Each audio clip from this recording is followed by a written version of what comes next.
C'est le 8e salon des techniques de toutes les entreprises champenoises. C'est pour montrer le savoir-faire, que ce soit en termes de services, en termes de vinification, de viticulture, de toutes les entreprises connexes au champagne. Ce salon est né en 2000 sous l'impulsion d'un club qui avait été créé par 5-6 entreprises incontournables sur le cru et qui voulait montrer, qui voulaient exposer tous leurs produits, tous leurs services pendant un laps de temps de 4-5 jours pour réunir toute leur clientèle viticole champenoise, que ce soit de l'Aube, de l'Aisne et de la Marne. En 2000, il y avait 70 exposants.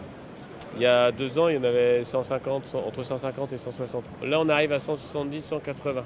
Il y a 12 000 m² d'exposition. Donc ça veut dire que le salon prend de l'ampleur, devient mature, et que les entreprises continuent à innover, à se développer. Et de toute façon, elles n'ont pas le choix par rapport au marché mondial, aux besoins de compétitivité à travers l'innovation et la différenciation. Les entreprises doivent gagner de l'argent. On a besoin de faire vivre les familles, des salariés qui composent nos entreprises. Mais à côté de ça, il ne faut pas qu'on oublie évidemment les futurs besoins en hommes. Parce que l'homme est essentiel aux entreprises. Donc on a 600 m² d'exposition, ça s'appelle la passerelle de l'emploi et la formation, pour montrer toutes les formations et tous les emplois qu'il y a à développer en Champagne.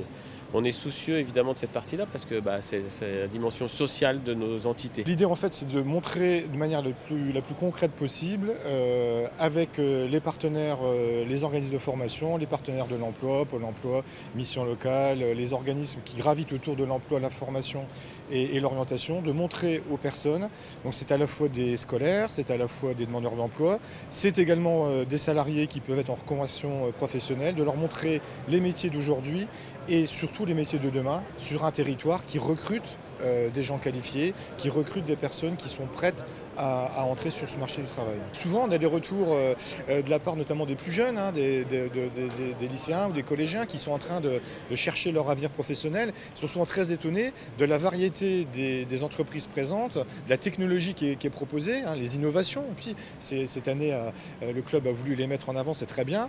Donc, c'est souvent effectivement une surprise de voir qu'on est sur de la haute technologie, sur une filière qui n'est pas toujours connue et suffisamment connue. Donc, c'est aussi une vitrine.